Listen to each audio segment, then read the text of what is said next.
Good Okay. morning. Hello to the podcast. I'm Peggy van der Plash. If you're new here, welcome, welcome. So my guest that if you're on video, you can see is Butch Kaplan. Hello, Butch. Hi, good morning. Yeah, thank you for Yeah. being with us. So you had many lives, obviously, but today we're going to focus on your professional life Okay. because what you're doing is exciting. If you want to take a segue, you're more than welcome. But No, it's fine.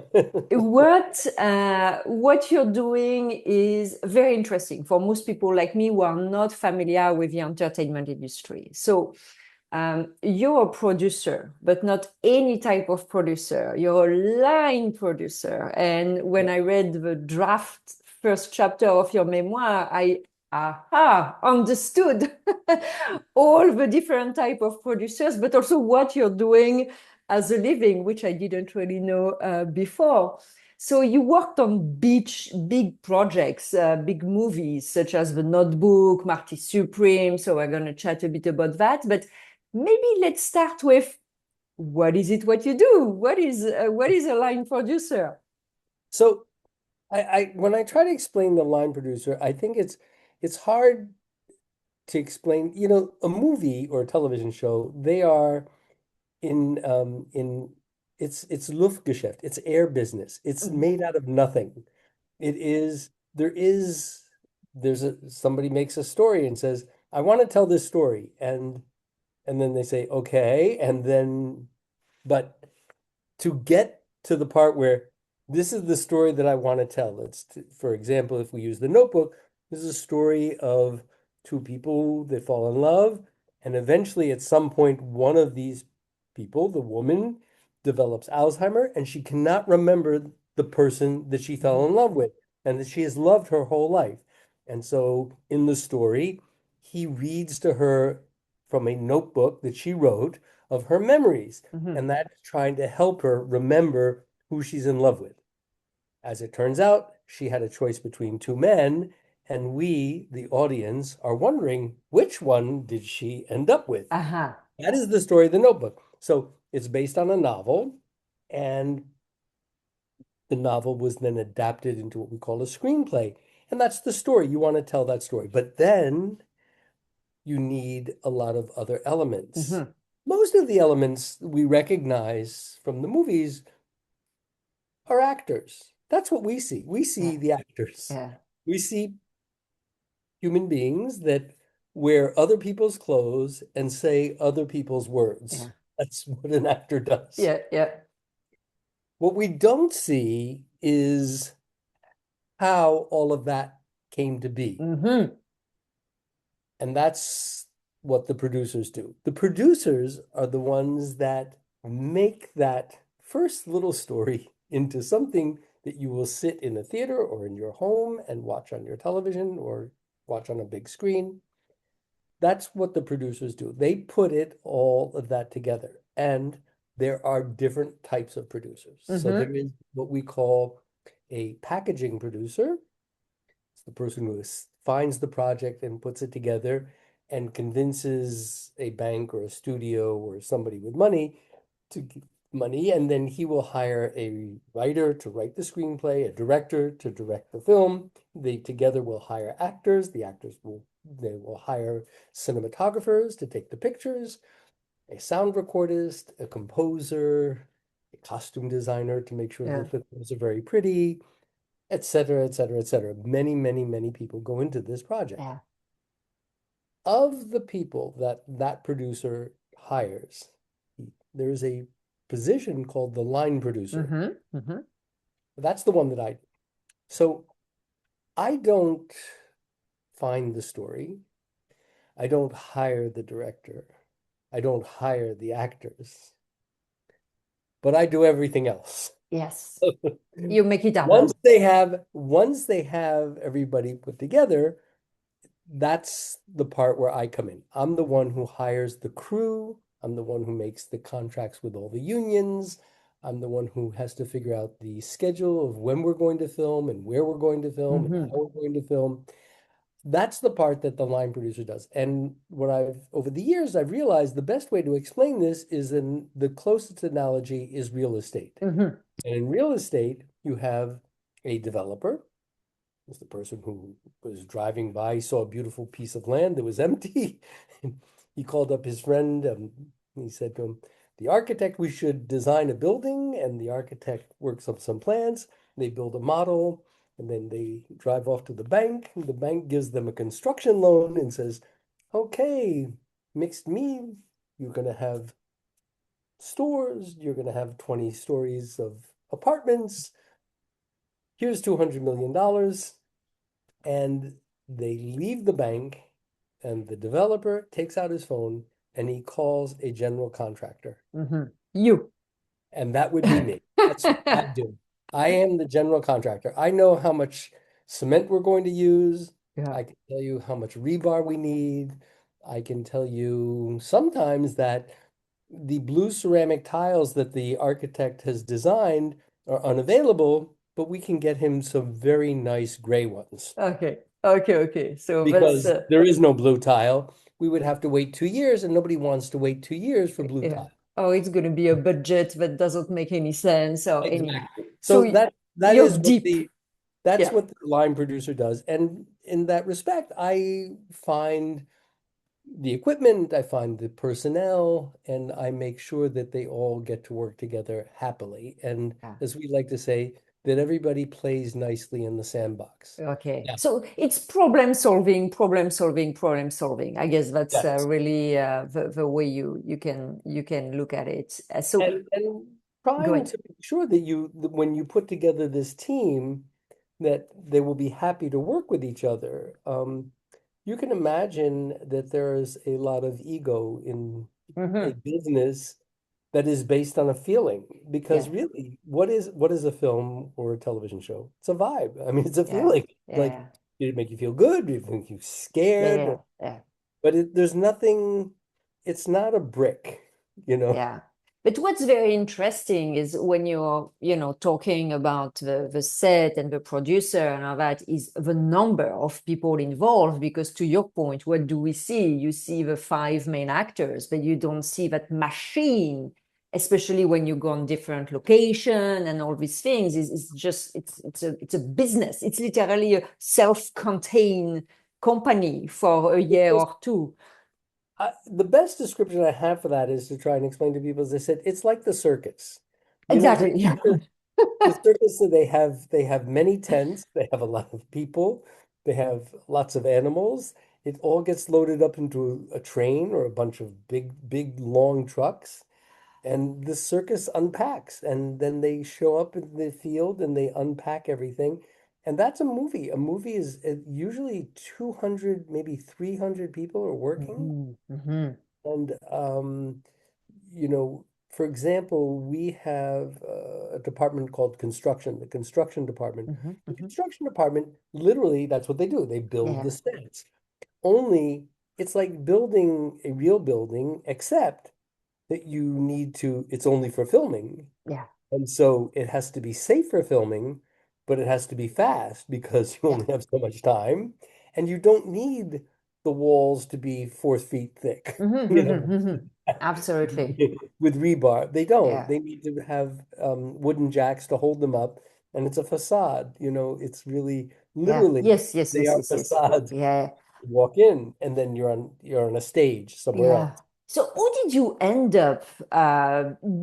Because it doesn't seem to me, and again, I'm really not familiar with that industry, but is there line producer training? Maybe now it exists, but how did you fall into that? So this is it's a very funny story, and I tell everybody the same one.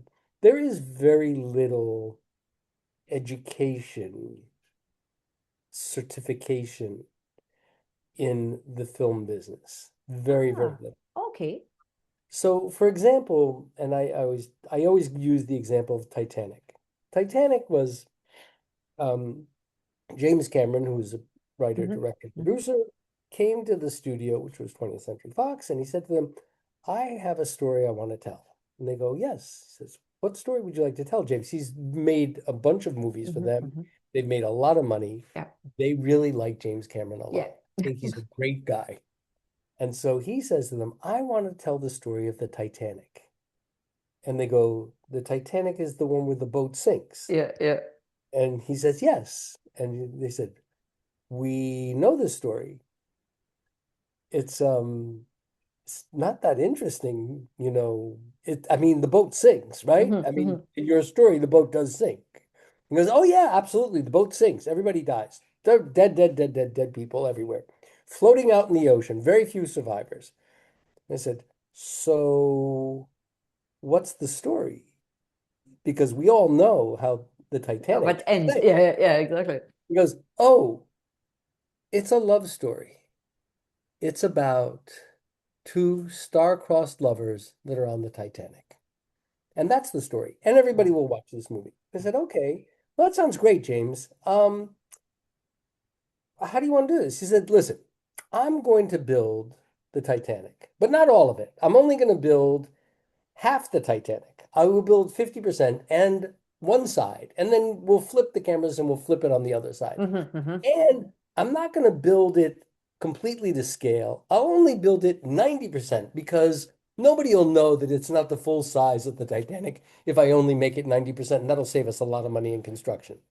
And I'm going to build it in Mexico, in a small town called Rosarito, which we could build a studio there, and we'll just build the studio and we'll build the tanks to put the boat in the tanks in the water, and we'll just build everything ourselves, and it'll be really inexpensive. And they said, how much is inexpensive?" Inexpensive. Yeah. Inexpensive, he says, he tells them, it will cost $99 million. Okay. And so 20th Century Fox said, okay, and sure, Jim, we know you. You've done great work. We trust you. And so they went down to Rosarito. They built the studio. This is a long story here. But the point of this story is the studio has what they call a production accountant or a controller. And Uh-huh. that's the Yeah. person who's in charge of reporting to the studio how the money is being spent, Yeah. how's it going, how's it. There were budget overruns on Titanic. The $99 million budget ended up costing the studio $248 Ooh. million. Okay. So when we're talking about a budget overrun, this is not a Yeah. Yeah. 100% increase. Yeah. This is more than it's Yeah. like Yeah. 150%. Exactly. Yeah. And the person who's in charge of doing that reporting to the studio is called the production accountant. And so the production accountant, they they're not CPAs. They're not chartered public accountants. They Okay. are not, they have no formal education. They have three sets of numbers. Only three. This is a whole movie. It has Yeah. three numbers. The budget number, Yeah. Hmm. the estimated final cost number, Yeah. and the variance, the difference between the Yeah. two. So who gets hired to be the production accountant? They don't have any education, any degree, any certificate. They're not architects or lawyers. They only need to give you three numbers. So who are they? They're the guy that they know, a friend from the guy Yeah. who Yeah. knows the Yeah. guy Yeah. who is he good with Excel? Yeah, he's good with Excel. Great. Okay, we'll hire him. Okay. That's the production accountant. But there's a guy who does the special effects on the movie. So you know when you're watching a movie and you see the cars driving down the street and all of a sudden it flips over on the side Yeah. Yeah. and it blows and turns over and somersaults 20 times? That is done by a special effects team. Who are those people? They're not mechanical engineers.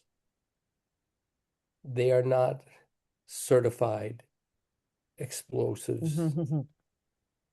There's a guy who knows a guy who went to school with the other guy, and that guy studied from this guy, and he knows that if you take a telephone pole and you cut it into a small piece that is only 4 feet long, and then you put on top of it black powder, and you put it inside this little kind of cannon that you built, and then you weld the cannon to the bottom of the car and you take out the gas tank, if you tow the car really fast, the car will run, then you will hit the explosion, and then it will telephone pole will hit the ground and flip the car over. And it'll Okay. flip over how many? And you so and the director says, I'd like the car to flip 4 times. And the guy says to him, he says, hey, he wants it to flip 4 times. He says, how much powder you put in there? He says, well, I got at least half a pound in there. He says, well, I don't know, 4 pounds, man.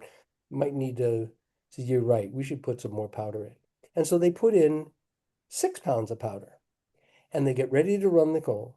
And of course, there's nobody in the car. The wires are lined up. Everything's there. It's night. They wet down the street, so it's nice and shiny and Yeah. beautiful. All the lights are reflecting. It looks gorgeous.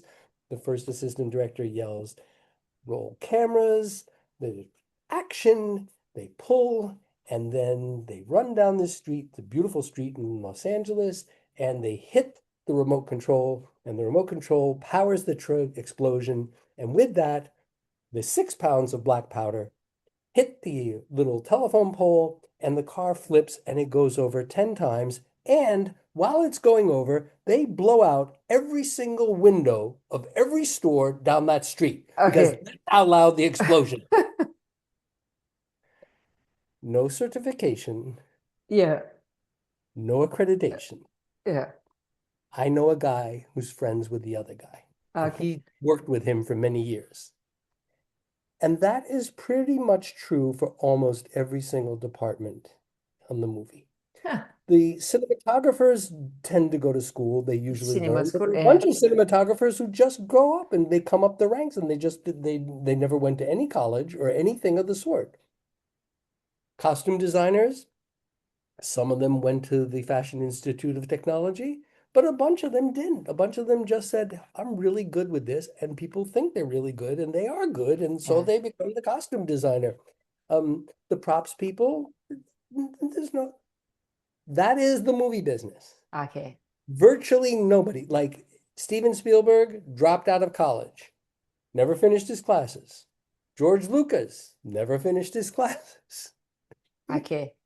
So, There's so, no there's s- no set rule because these are stories that are made up out of thin air. mhm. So what would be your advice then if someone is watching that and is like, okay, so I would love to be, I don't know, a line producer or working with special effects or anything you mentioned. So it's getting in, so you become the guy who is known by another guy. That's that? Exactly. And what you Okay. do is, and so for example, I have a friend, young lady here, not that young anymore, but I met her in Montreal in 2010. Okay. And she was working at the hotel as a receptionist at the hotel Okay. at the Embassy Suites. We were chatting one day and she said, oh yeah, I really want to be in the movie business. And she had gone off by herself and she had borrowed a wedding dress, like a gown, not a Uh-huh. wedding dress, like a gown. And there was a church in Montreal that was totally destroyed. It looked like it had been hit by a bomb in World War II. It was beautiful, but it was like complete. Yeah. And she went there, and she went in the middle of the winter and went and had a friend take a bunch of pictures of her in this wedding gown. Okay. And then she showed me these pictures, and I said to her, my God, this is amazing. So what a great photo shoot. She goes, yeah, I really want to work in the movie business. I said, what do you want to do? And she goes, well, I want to work in special effects. I want to work with the people that blow stuff up. Uh-huh. And I looked at her and thought, what a crazy person. Yeah. And so I said, oh, that's great. Sure, you should definitely go for that. And so she met a person and she started working as an intern. And there are no women in special effects. Okay. I Yeah. trust Okay. me. Yeah. Yeah. Really. Yeah, it's not a calling that attracts Yeah. women. Yeah. A lot. Yeah. And the men that do work in it are not interested in having women work with them. Mm-hmm, Like, mm-hmm, and mm-hmm. especially the crew in Montreal, really not at all. And so she worked there for a few years. And during that time, she met the stunt coordinators. Okay.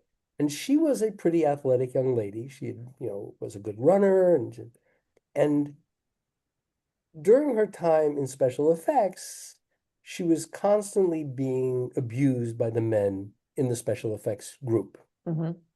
just always, they were either Yep. nasty to her or unpleasant or gave her crap jobs. And she realized she was never going to be able to go up the ranks. Oh, okay, good.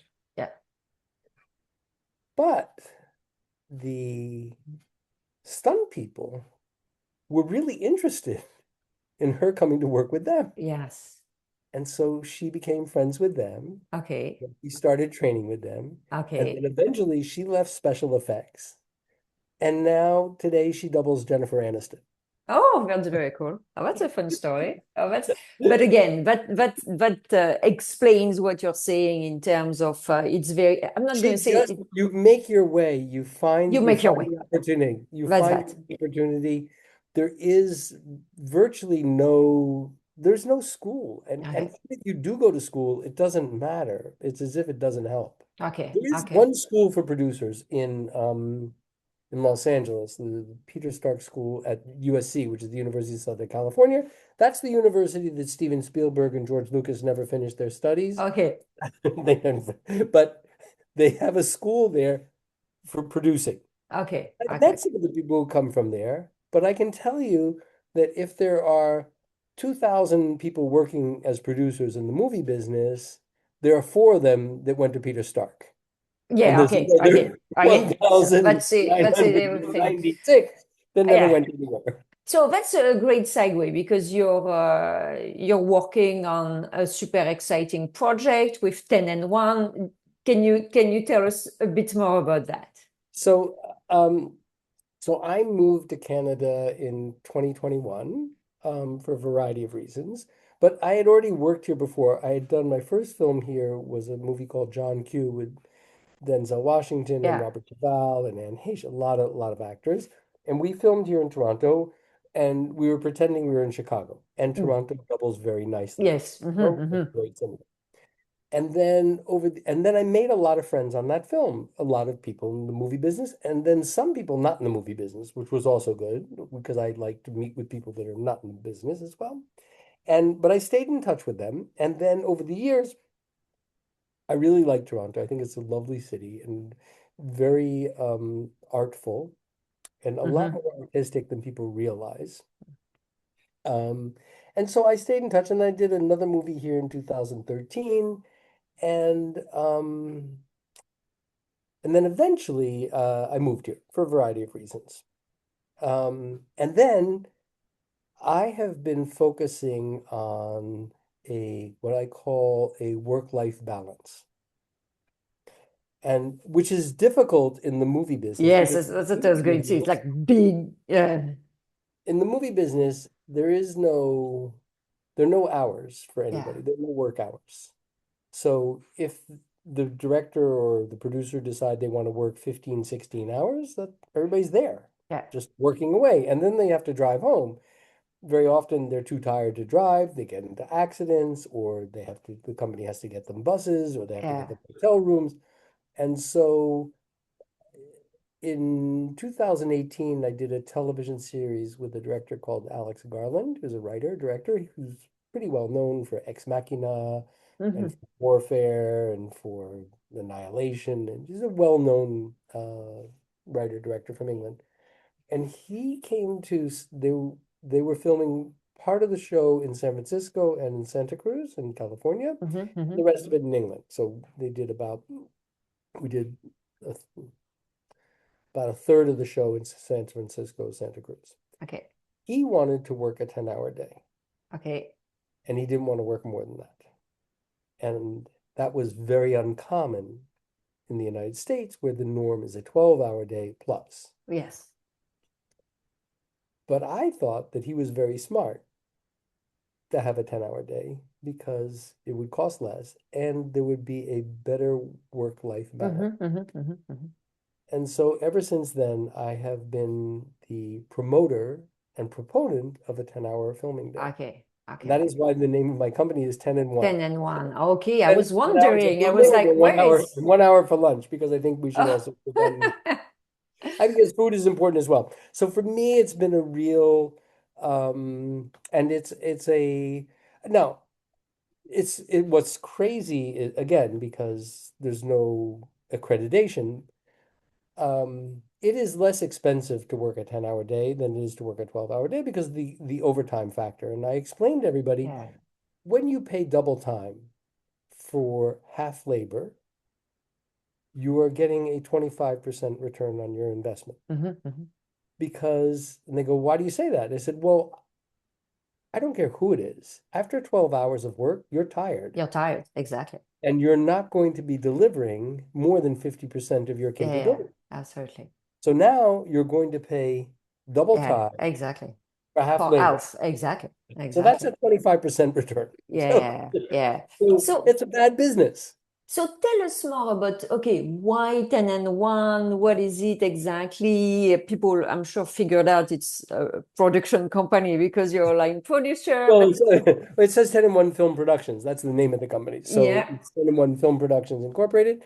And yes, so now I'm proposing to people who want to work here in Canada the production services, which in Canada, there's a very strong governmental push to bring productions here. And as a result, there are what they call tax credits. That's Mhm. when the government will give you back part of the money that you spent here.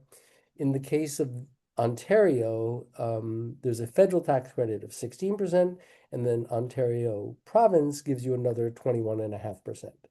And I assume it's less expensive, especially with the exchange rate to Well, film. between the exchange rate and this is Canada has and Ontario in particular has had a very strong and very vibrant film industry for many Mhm. years now, which they've built up over the years. I mean, when I first came to work here in 2000, if you had 4 or 5 productions, that was a lot.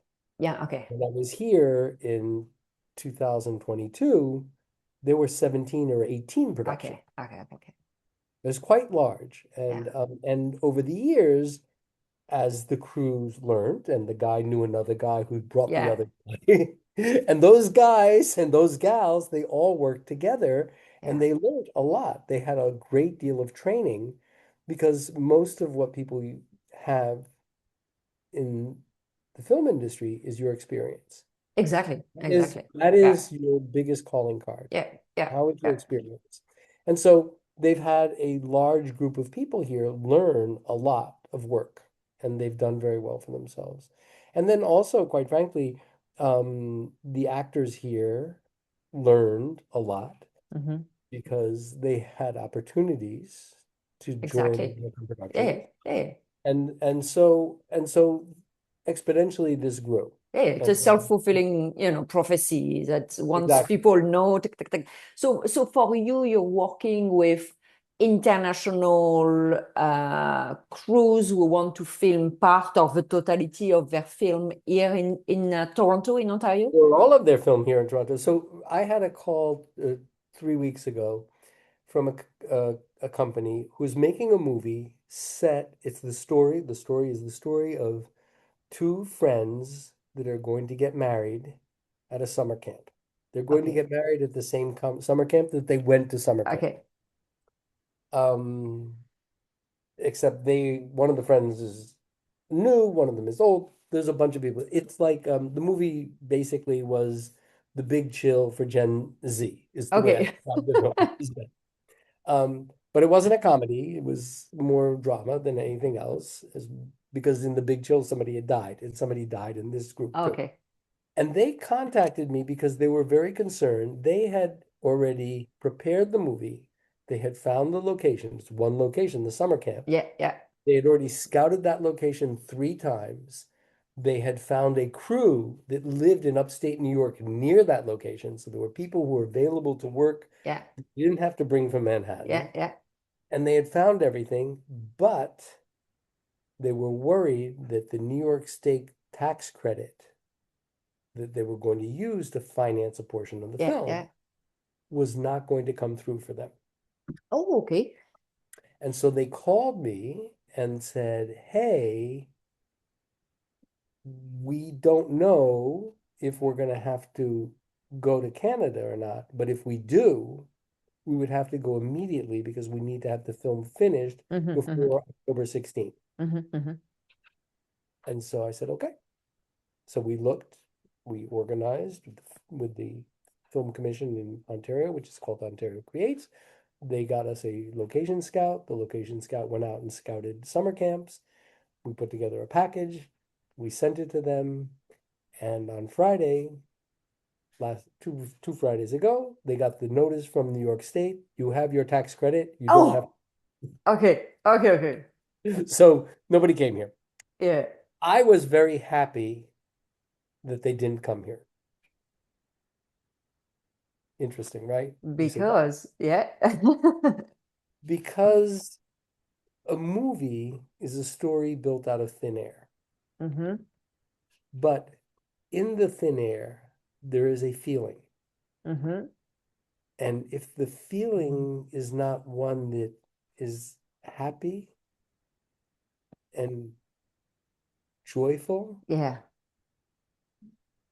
then it hurts the I film. understand. I understand. Yeah, yeah. It's like So for cooking. me, Someone so who for cook with me, love. if they Yeah. had to come here, they would have been coming here out of disappointment, Not by choice, not first choice. Yeah, not from joy. yeah, yeah. And that would affect the work here. Yes, yes.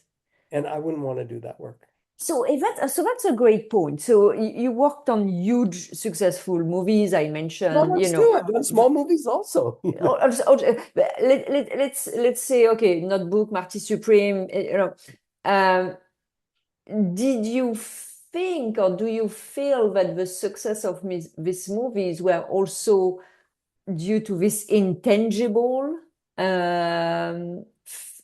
above and beyond the great, story and the director and all of that, that je ne sais quoi is what made yes, the yes, difference? yes, I do think so. So I think that here's the thing. I think you cannot make a good film from a bad story. Oh, that's for sure. Yeah, So I do think that. But yeah. I also think that um, you can, and there are exceptions to this rule. There are. But I think that when people are happy at work, it shows up in their work. Absolutely. So maybe if you're making a horror movie and you don't want anybody but to be happy, that's I don't do horror movies. Okay. I can't tell you. I don't like because they scare Uh, me. I uh, don't do.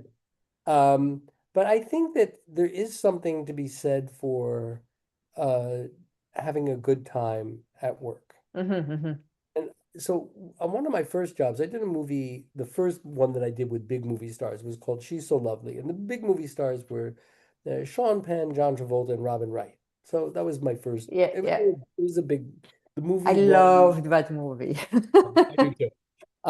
The movie won the Camera d'Or at the Cannes Film Festival. Ah, It okay. was, but when I met the director the first time, and I was hired without his knowledge, and he said, "Wow, this is the guy who's supposed to be the line producer," and I've never even met him. And he said, "We need to go to lunch." I said, "Great." So we go to lunch, and we go to this nice chicken place that I like very much, and we have a lovely chicken lunch. And he says to me,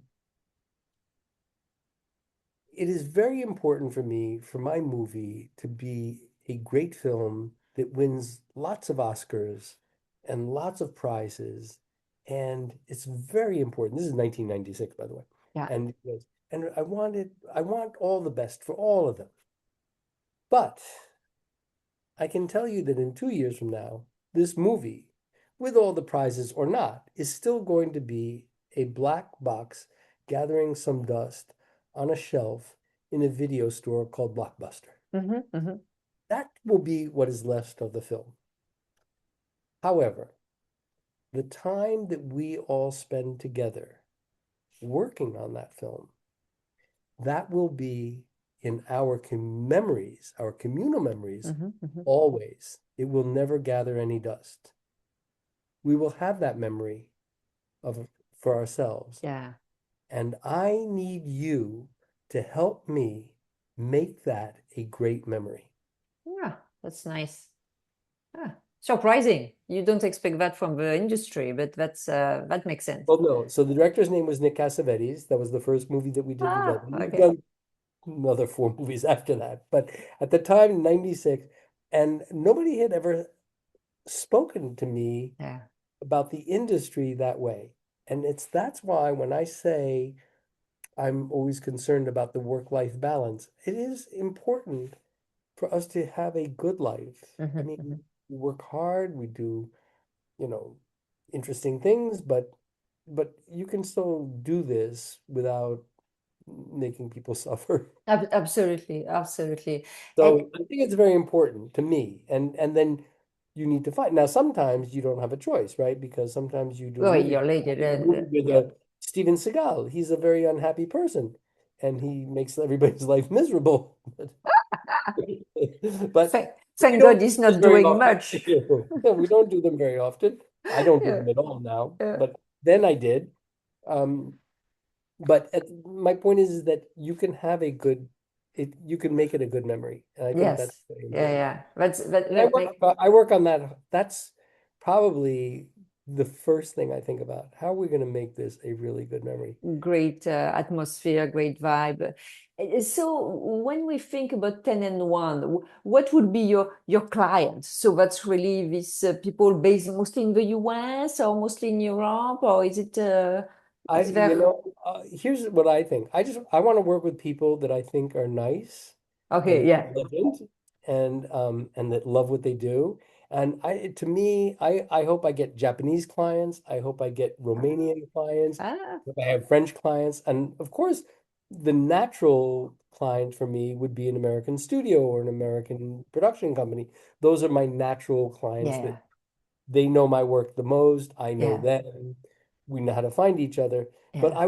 we went to Japan in May and I went and met with the head of production of Toll, which is a Japanese production company. Okay. And I said to her, Georgia, if you come to Toronto, here's my card, call me. Yeah. If you ever want to Ah, shoot in Toronto I or never if you really want to shoot thought. in New York. Yeah. Yeah, I never really thought about that. But have you seen in Canada movies like this international, or is it something that Oh, is there is just like starting? there was a great TV show that was done here that was part Korean called Pachinko, and it was shot Oh yes, yes, yes. so part Canada, part Okay, Mexico, okay, And of course, there are many other productions that come here. There are. okay, So, okay.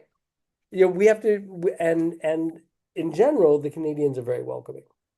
Yes, I think there is, and I think also it's very well perceived from Yeah. abroad. So I think that's also goes both ways, where people are happy to come as well. Um, maybe I'd like to do a very short segue on your memoir. So you're working. I alluded to that earlier. So you're working on your memoir. Oh, is Yeah, chapter I'm on two chapter going?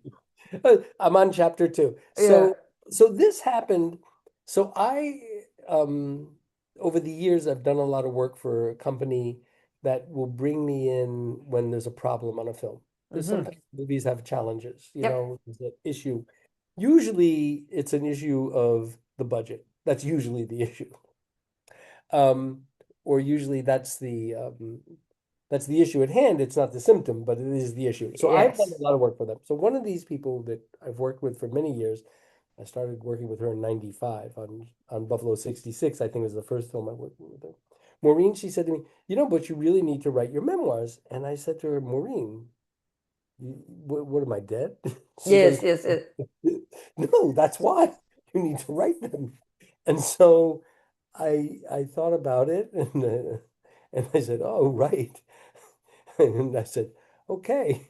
And so I said, why me? And she says, you have worked on a lot of films, and there have been stories from these movies that people don't know about. Yes. And if you don't write them down and send them to people, nobody will ever know. Yeah. It will be lost. And some of those stories are really interesting Uh, and shine a very different light on what people think movies are. Absolutely. Absolutely. After reading your first chapter, I was like, oh my God, I had no idea, which is why I say, oh, come on the podcast, because Yeah. so different from, people like me who have no idea how the entertainment or movie industry is working. Are like, oh my God, that's that, right? So yeah, It's yeah. pretty different. I know. So I'm working on chapter two, which is actually the movie. That one is from John Q. the first film I did in Toronto. Okay, oh, yeah, because the anecdote, do you want to explain quickly the anecdote from the No, no, notebook? no, No, no. okay, because that was a funny one. It's a challenging one. It's a very challenging story. People will have to read the book, and they Mm. should absolutely. One last question I have for you is: do you have any regrets?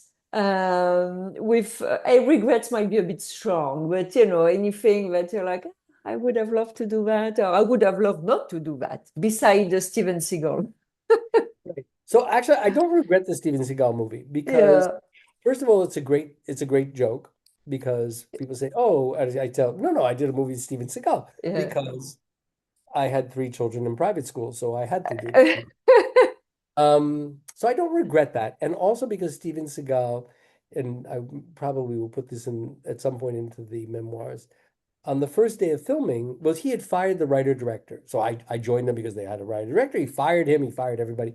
And then he said on the first day of filming, he came out riding on his horse. We were filming at his ranch, and he lifts a glass of champagne and says, I'm toasting to the firing of Butch Kaplan, our line producer. And that was the opening of the film. They started from that scene. And then we finished after 48 days of production. I came into the end of the film, and I walked into the bar that we always went to, and the costume supervisor said, "A round of drinks on me. I want to toast Butch, last man standing." Oh, no, yeah, literally, yeah. Wow, that's something. I never got fired. Yeah, yeah. Which As much as he wanted to fire me, but it didn't work. So when I think about regrets, I can honestly say I don't have regrets. I've been very, very fortunate. I've worked with a great number of incredibly talented people. And when I worked with somebody who wasn't talented, like Steven Seagal, for example, I've still learned yes, I can that see. experience something that I was able to use down the road or made me stronger or better at my real Yeah, work. yeah, So I can honestly say I really um there's one project that I did develop that we've never made. It's based on a book, and we set it up three times. I don't regret the fact that we never made it. We didn't yeah, because it didn't get made because yeah, it didn't suit whatever it was that was going to. yeah, But I don't regret that. I'm happy that we did it. In preparing that movie, we went on a trip. The director and I went on a trip like this. I will tell you where we went. Thailand, Vietnam, Myanmar, Burma, Nepal, India, Bahrain, Turkey, Greece, France. Ooh, That was the scouting trip. okay. And Well, I just did that that. twice. Yeah, So I, yes, we never made the movie, but the stories from and the friends that I made along the yeah, way. yeah, I mean, one of my favorite producers in the world, a line producer, is a Turkish woman, lives in Istanbul. We're in touch till these days. I see her whenever I get to Turkey. yeah, Her son has now directed his first feature film. I was the first person to hire her as a line producer, and we're still friends to this day. yeah, yeah. I've So, made incredible friends. The business itself is quite extraordinary in the sense that you have ties and bonds with yeah, people that stretch over decades that are quite extraordinary yeah, and everlasting, truly everlasting. yeah. Well, And because it's like summer camp. You're really in each other's life for an extended period of time. we have a friend. I have a friend. She was a casting director in Paris, and a few years ago, my wife had said, "Oh, I want to go to the south of France. We should go to, I don't want to go to Paris. I want to go to South France. I want to go to northern Spain." And so we took this trip, and I called Sylvie, and she said, "Oh, I have an apartment in Aix-en-Provence. You guys should stay there." Great. And then we met her in Marseille, and and Yeah, then we hung out in Lacoste. I mean, it's and she was a casting director. I yeah. mean, her daughter's an actress. I met her daughter when she was 8. You know, Yeah, that's The a mom. long life of memories. Right. Any parting words you would like to impart us with some wisdom before we finish the podcast? I honestly believe that if there's a story that you want to tell, even if it's just thin air right now, Hmm. you should do everything you can to tell it. Oh, thank you. Whatever it is, whatever that story is. And it doesn't have to be movies or plays or anything. I just think Yeah, whatever, if you have something that you're passionate about, yeah. that's great. It's a great gift to be passionate. Absolutely. Well, thank you so much, Butch, for shining a lot of light on what you're doing, the world of entertainment. I know it's going to be TIFF soon, so good luck with TIFF. You have some trips planned as well. So thank you Yep. so much for taking the time. Well, thank you, Peggy. It was great seeing you. Thank you. Bye bye. Bye.